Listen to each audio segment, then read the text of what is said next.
So we're halfway through the World Cup. It's game 24. We're recording this just after Australia's demolition of the Netherlands. And of course, the big game on Friday for Pakistan against South Africa.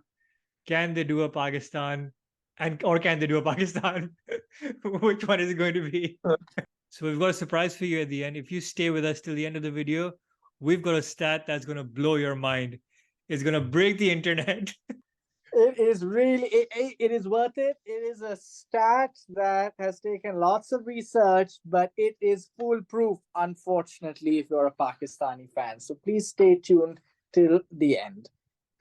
But before we go into Pakistan and their possibilities and the calculations and all of that, given it is a halfway point of the World Cup, we'll just go through what we thought was going to happen, what's actually happened, and the trends that we're seeing in this World Cup. Moin, I think there's only one place to start, which was our initial predictions video. Now, apart from the fact that we were hopelessly wrong on most things, a few surprises, but overall, what are your thoughts on the World Cup so far? Look, I think if you had told me and shown me the standing before the World Cup, as it currently stands, I'd be shocked, right? And the real shock is not Pakistan, because Pakistan is your classic number 5, so close yet so far, but the so far is in capital letters. No difference to 2019, but it's England, right? England are right now, I think, second last. Before today's game, they were last. I think today they've come second last because of net run rate. I think ultimately, it just goes to show cricket, very tough to predict. But I think what's most surprising is you expect these sorts of upsets more in 20 over cricket, right? Because it's shorter, anything can happen. I think it's a bit surprising to see the frequency of upsets. It's a bit harsh to call Afghanistan, Pakistan an upset because of how close Afghanistan have got and how terrible we've been, but like up till then there were quite 3 upsets before then, so I think that's quite surprising. I'd also like to take this opportunity, Zahir, to remind you of your South Africa prediction and my South Africa prediction. You had predicted what, South Africa at number 8 or something, and I predicted them narrowly missing out to Pakistan. There's a bit of maybe patriotic bias there, because you had your heart set on Sri Lanka. It was the Asia Cup bias. I've learned something. I've learned something. Never rely on South Asian teams other than India to live up to any sort of hype or expectation. Pakistan, Sri Lanka, Bangladesh, Afghan, all in the same bucket. Yeah, in terms of quality as well, I'd say. Yes. And Sri Lanka read too much into it, especially their games against Bangladesh and Pakistan. Obviously, the final they messed up. But I just thought in these conditions, they could be a force. But I mean, we haven't had those spinning tracks per se anyway. Maybe the India-Australia unless game you're is the asking only one. Pakistan, in which case Pakistan have played on only spinning tracks, minefields, or only when Pakistan's batting. Only when Pakistan's batting. Yes. But look, I mean, South Africa, I have to put my hands up. I got it woefully wrong. Although, okay, fine, they beat Australia. Sri Lanka, again, they beat. They lost to the Netherlands. So I was like, okay, maybe I'm not that off. And then something magical happened, right? Which actually got them to it. Their captain got injured. He didn't play the next 2 games. And they absolutely annihilated the opposition, right? So maybe. But Tempa Bavuma, that picture, that image I have, is you've seen it, I've seen it. It's him in that the white cloth. It reminds me of, remember when you used to go to the barber when you were like 6, 7 years old? Yeah. And they used to wrap you in that white towel and put you on a chair with like a couple of, with a little cushion because, you were short. I was. And I can so imagine Tempa Boom was sitting on that high seat, getting ready for his haircut, and that white little kapra around him. I mean, it was so funny. I have no idea why he was wearing that. I don't know. It's the stuff of memes. But yeah, I mean, that guy, unfortunately, was a weakling in the team, right? And I don't think he was ill. I think South Africa took a very professional decision, putting team first and say, you know what, our best 11 need to play. And you've got a very capable vice captain / captain in Makram. Yeah. So yeah, there you go. Hint, hint. But anyways, not maybe change in personnel, but change in captaincy. Anyways, look, and the other thing I guess I have to say is New Zealand obviously winning most of their games, but I think they've been untested except for the England game, but England have been woeful anyway. A lot of people have been singing their praises, but I think, and we'll probably get into that in a bit more detail, if Pakistan were to find a way through, their best way is at the expense of New Zealand, not South Africa or Australia, which is what people tend to think. Because New Zealand, they haven't played a bigger team. They played India, they got smashed. So I think if there is a team to beat, it's going to be New Zealand. Absolutely.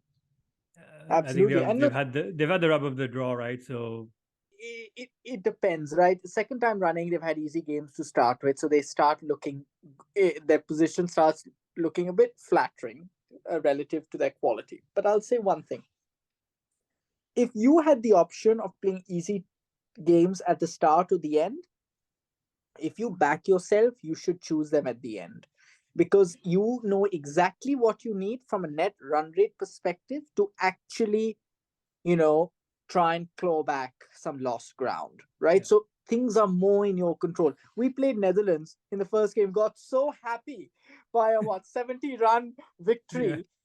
And then we see the others beating by 300, 250 runs. You know what I mean? Like, so there is that Yeah. calibration that you don't get. The second thing I'd say is, New Zealand, I said this at the previews also, if ever there was a team that embodied the mantra that the whole is greater than the sum of its parts, is New Zealand. I mean, Yeah. Mitchell Santner, Matt Henry. I mean, on paper, they look very average, but it's the fielding. I come back to it again and again. Against the India game, Kohli is the best runner between the wickets, period. But even he became hesitant. There was a run out, all because of excellent fielding that created pressure. And New Zealand could have, well, not easily, but they could have won that game, right? It's the fielding that's so important. And they just get it right. They look like real professionals. I mean, you see the Santner run out. He didn't even look. He literally just Yeah, exactly. flicked it back, then went to Bolt, I think. Yeah. And then he flicked it to Latham. Imagine if this was Pakistan. Imam ul Haq would have flicked it to the boundary on his side, let alone the bowler. You know what I mean? Like, oh, Imam ul Haq. Yeah. But the one thing that I'd like to say proudly or not, that I was pretty much 100% right on, was how strong India are going to be. And oh boy, have they not disappointed. Playing without Hardik Pandya for the last couple of games, or last game, but I mean, to be honest, he hasn't really been required. He was down He was as our our player, player of the tournament. but he And hasn't it's been not because he's not required. good enough. It's just India are just so good that they don't need all rounders. His biggest achievement has been that voodoo wicket of Imam ul Haq, and then he's just disappeared off the face of the earth. but, but look, I think overall it's been an okay work. I just feel it's a bit long. I know 2019 was the same format, but this one just feels a bit too long. We're only halfway through. Maybe it just feels long because of the way Pakistan is playing. But I think Well, it also feels long because we haven't had many close games. I think that's also the key point, right? I mean, there hasn't been a game that's gone into the last over where there's actually been something to play for both sides. I mean, I think Pakistan and Afghanistan went to the last over, but it was a foregone conclusion. But the one advantage I'd say, or the one benefit, and I was skeptical earlier on, was luckily the toss hasn't made much of a difference. I was scared that we win toss, chase, win game due to due. That's been, that hasn't happened, which is good. Unless you're India, of course. Unless you're India and you chase every, yes, of course. Or you lose the toss and your opposing captain tends to make the but in all fairness, India again. haven't really been tested, right? If they've had easy chases, I mean, even 270, 280 in these conditions, unless you're Pakistan. Well, 191 was a close call. Yeah, that was a close game on a wicket that was really turning. Really turning. Yeah. But anyways, look, I think that's enough for the World Cup. I think we need to have another discussion about the longer term viability of the ODI format, but let's leave that for another day. Moving on to Friday, Pakistan, South Africa. Right. The best batting team in the tournament versus the worst bowling team in the tournament. Is that fair to say? Yes. So 500 loading. If South Africa bat first. No, look. Okay, so let's get the big picture right. It starts feeling like a Cricinfo preview with the big pictures coming first. But this is familiar territory for Pakistan, right? You wouldn't have it any other way if you were a die-hard Pakistani fan that lived on this, knife edge, nail biting sort of situation. We've got all our spreadsheets out. We've got all the permutations that we started calculating. We probably don't put this thought any time for like at anything else for the last 4 years, except this precise moment where we find ourselves literally facing the door. And the question is, do you believe, just like you have done for the last 25 years, that Pakistan are going to find a way in? Now, unfortunately, there's a part of me much stronger than before that tells me that that won't happen. But yet, there is that small part, I want to say heart, but we're so brainwashed that it's even a part of the mind that is making myself believe that no, there are patterns, and this pattern is following, and Pakistan, this is how Pakistan do it. Pakistan do it like this. I would tend to agree with you on in a standard normal tournament. That's how Pakistan go about, and that's how they have. But the problem is they're up against South Africa, and this South Africa, I see no chance. This is not the South Africa that I had in my mind before the tournament. This is a South Africa that has hit 399 and 428. I mean, they've won their last 7 games. Whenever they've won by more than 100 runs, each of them, against Australia, against big teams as well. So it's not like they've against England. So they are a formidable force. Okay, the Netherlands game is a one-off. I don't think we can read too much into that, to be honest. Or maybe we can, just hoping against hope. I just don't see this Pakistan team winning. And you can make all the calculations if Pakistan win the next 4 games. The problem is they might scrape past New Zealand and this England team. But against the South Africa team, no chance. I mean, South Africa, if they bat first, they're going to hit 450, 500 minimum, even in Chennai. I mean, can you imagine Shadab Khan against Henrik Klaassen? I mean, I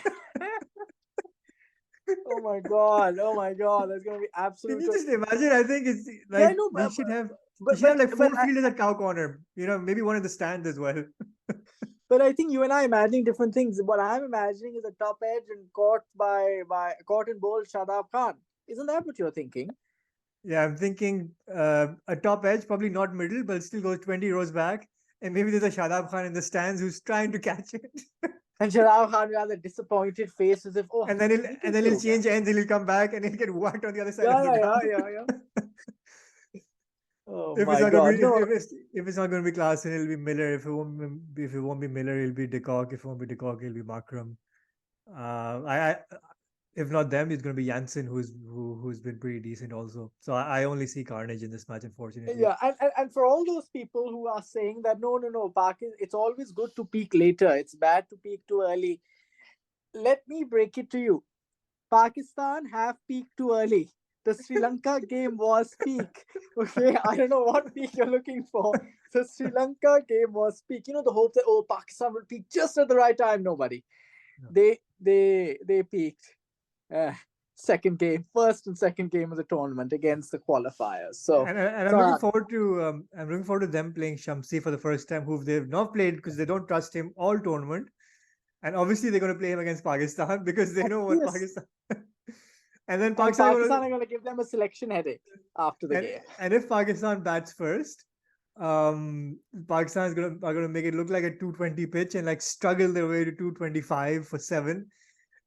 And then South Africa will just chase it down in 30 overs. So either which way you look at it, I don't see any positive results. Look, it's still maybe that overhang from the Afghanistan result.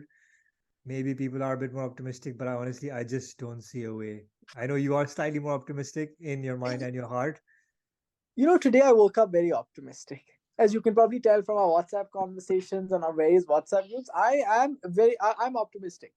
You have quality in your batting. Okay, the issue is, yes, you have an issue with your mentality, but you've got quality. Okay, let's look at the positives for a second. You've got the world's best batsman. Question on whether rankings tell the full picture, but fair enough. Then you have Iftikhar Ahmed, right? We talk so much about Henrik Klaassen. Miller, Macron. And I'm not doubting that they are brilliant, but they come in situations that allow them to play their natural game. Iftikhar comes in knowing that if he gets out, you've got an overrated tail that can't do jack. Okay, there's a very clear difference. Iftikhar Like the ever know that India game. yeah, India game, oh, not just India game, the Australia Yeah. game also. The issue is Iftikhar knows he's the only person who can clear the fence with ease, right? It's a lot Yeah. of pressure, but I think he's a very underrated player. If you look at the bowling, right, it's the bowling that's losing you games. I never thought I'd say this, but if you had told me at the start that that's what's going to happen and we need to rectify, you'd rather be in a situation where you need to rectify bowling, because traditionally bowling has been Pakistan's strongest strength. Batting is the weakness that finds it difficult, that they find difficult to correct. I'm being positive here. There's a bit of heart in what I'm saying, but Shaheen Afridi, Haris Rauf, question whether he plays, Hassan Ali. If they can get some semblance correct and know that they are playing on the same wicket that they played in 4 days ago, that should be some advantage, right? Yeah. So I'm optimistic that it'll be a closer game. I hope it's not going to be a 450 versus 210.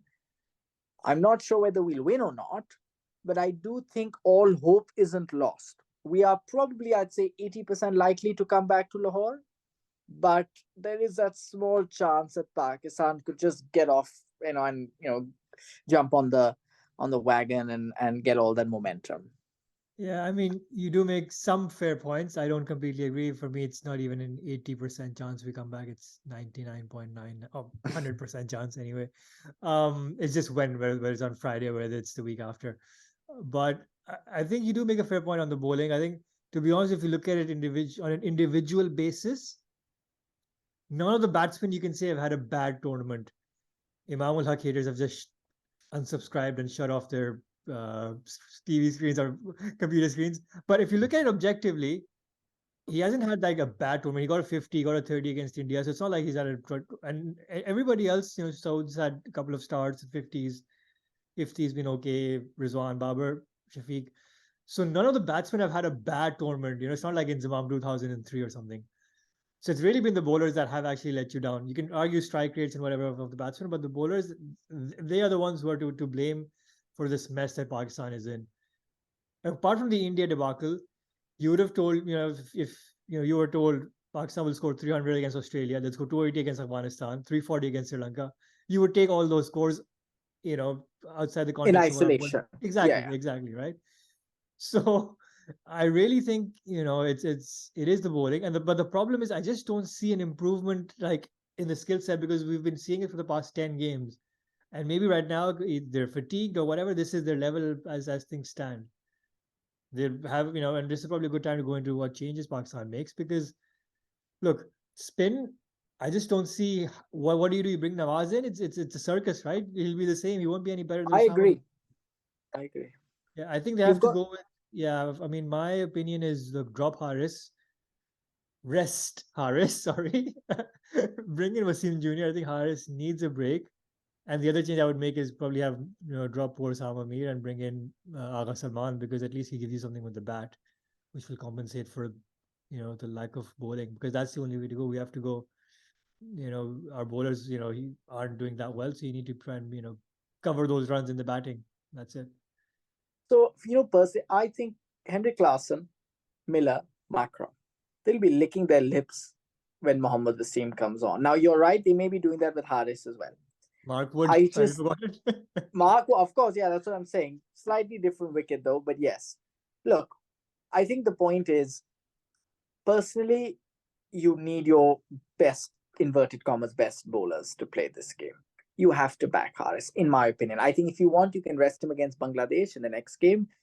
So what I would do, there are two options. Okay, one, you say, you know what, I'm gonna write off my bowling, and I'll say, you know what, they're always gonna concede 320 at least 330. So I rather just replace Osama Mir with Salman Aga to just increase my batting lineup. That's one option. Okay. Personally, I know I talked about it before, but when it is an option. but it's a defensive option because you're almost surrendering that to the opposition when it comes to your bowling versus their batting. And that's for a Pakistan team, it's tough to fathom bowling, being our strength. The other option is you say, you know what? Spin isn't doing the job for Pakistan. I don't care if it's Chennai, if it's Antarctica, if it's Karachi, Lords, Sydney. I don't care where you're playing or Perth. Spin isn't going to win you anything. So you might as well just say to yourself, you know what? I'm going to drop Usama Mir. But rather than bring in Mohammad Nawaz and go back to square one, I have the option of actually strengthening my pace attack and say I'm bringing Mohammad Wasim as a fourth seamer. Even if it's Chennai, the 2 wickets you got against Afghanistan or against Pace. Pace was your only chance of winning that game. Okay, so forget about it. Forget spin. And if you need spin, you've got Ifti and Shadab. Notice I'm saying Ifti's name first. That's what I genuinely think. And Saud Shakil, if Babar and realizes. Saud Shakil is needed. I mean, come on, that guy bowled so well in England in 2021 when England play positive. I know it's England B at that time, but still, I think he got a couple of wickets every game. But anyways, you have options, right? But I feel that extra strength in the middle overs, and Mohammad Wasim, the only thing he can do well is bowl towards the back end at the death, bowl Yorkers, and you kind of need that, especially overs 35 onwards, 35 to 45. He can just come into his own. I don't know. It gives Babar an extra option, right? So that personally, you can tell that's my preference. I know the batting has Shadab at 7, and then you've got some tailenders who can bat, but I just think it's a more positive move.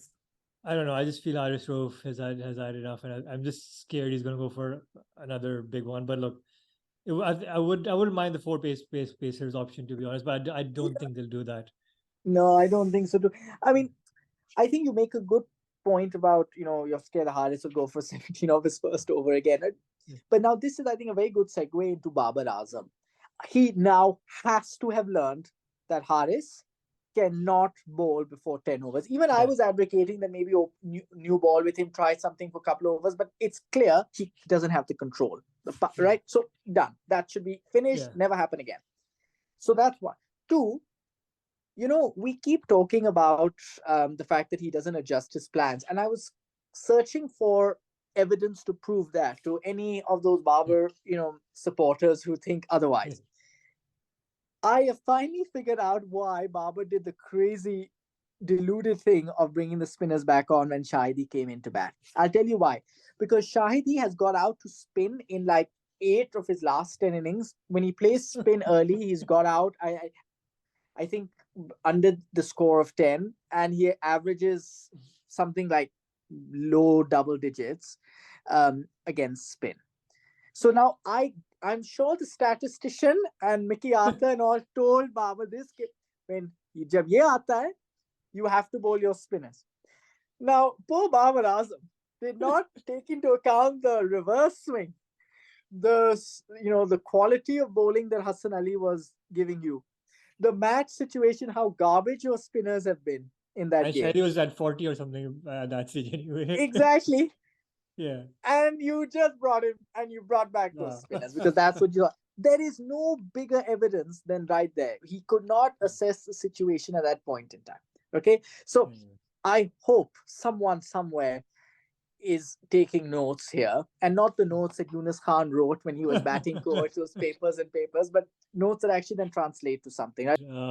Look, let's hope they've learned from previous mistakes. I'm not too confident because I don't know any better than. But anyways, let's finish off our predictions. What do you think is going to happen finally? Well, it's a tough one. It is a tough one. Do I go with my heart? Do I go with my mind? I have a feeling you're going to say South Africa. So I'm going to just use that as an excuse, only that reason, to say Pakistan. Pakistan are going to do what everyone in 3 weeks' time will say, how did we not expect this to happen? How did we not foresee? This is Pakistan. We'll be sitting in Kolkata, not sitting in Kolkata, but sitting watching the semi-final from our lounge chairs, wondering what was all that stress about? We'll come on to that in a second. But what was all that stress about, right? That's what we'd be thinking. So I think Pakistan are going to win. This is going to be their catalyst that'll get them into overdrive. I'm not going to say Babar Azam because I clearly jinxed the guy. So I'm going to actually say Abdullah Shafiq. But, you know, uh, the one point is we need to put the bad balls away. We somehow just cannot do that. We made that Afghanistan debutant of Noor Khan, or he's not debutant, but Noor Khan, feel like, seem like Murli Dharan when he actually bowled a lot of short and wide deliveries that we just tap to cover, tap to extra cover. So we need to get that right. So I'm going to say Abdullah Shafiq, and I'm going to say Shaheen Afridi. There's nobody else. Yeah. And on South Africa's side, I'm going to say, I think we've overhyped Klassen so much. I think he's going to maybe not succeed. So I'm going to go with Makram. And I'm going to go with Shamsi if he plays. If he doesn't play, I'm going to then say Rabada. All right. I'm going to go with South Africa, 200 runs or more, or with 20 overs to spare. Iftikhar Ahmed, maybe he'll do a rescue act at the end. Shaheen Afridi will take a wicket. And then for South Africa, Quinton de Kock, probably a double 100. And then Shamsi, if he plays, I think he will play because we're hopeless against left arm Chinaman. It'll be Shamsi, and if he doesn't play for some reason, then Maharaj. So, but I think the interesting point, even if we do end up winning our next 4 games, we've got this possibility of reaching the semi-final, but we realize that the only semi-final that Pakistan will play will be on Kolkata, which is the second semi-final. And for those who have stayed with us long, even if we play India, yeah. And for those who have stayed with us long enough in this video, here's a stat out of this world for you. Pakistan it's going to break the internet. Pakistan have never, ever, ever in their history in any tournament won a second semi-final. There you have it. There you have it. That is set in stone since 1975. And I'm actually going to go through it with you right now. 1979, second semi, lost. 1983, second semi, lost. 1987 was the first semi, which we still lost. Now, we're not saying that the first semi is a guaranteed win for Pakistan. If that were the case, we'd be sitting with 10 trophies in our cabinet. Anything can happen on the first semi, but the second semi is a guaranteed loss. Anyways, 1992, first semi, won. 1999, first semi, won. Then we get into the 2000s. 2004, it's an often forgotten Champions Trophy. Second semi against the West Indies, lost. Then 2007, World T20, first semi, won. 2009, World T20, which we won, first semi, won. Champions Trophy, second semi against New Zealand, lost. If you're not convinced by now, wait until what's going to happen now. 2010, Mike Hussey, T20, second semi, probably the worst match of our lives, lost. 2011, Mohali, second semi, lost. 2012, I think 2012 was the first semi. That's the first semi, no guarantee. Then we have a bit of a hiatus when Pakistan didn't quite make knockouts. But then 2017 Champions Trophy, first semi, won. And then we move into near-term memory here. 2021 T20 against Australia, second semi, lost. 2022, first semi, won. There you have it. We don't win the second semi. Nobody told Najam Sethi that, Uzaka Ashraf that in time. So unfortunately, no matter how optimistic you are, there is zero chance we're going to win that second semi-final if history is anything to go by. And it's not like it's 2-3 tournaments. It's 35 years. Pakistan cricket at its best. Yeah. One second up, but always down. Yeah, exactly. We're not unpredictable when it comes to the things that matter. Yeah. Well, there you have it. A stat to break the internet. Hope that was worth your time. If all the other analysis has made you depressing, we've just added to that. But I hope you like our content, and please do subscribe to the channel. And thank you for watching. Thank you.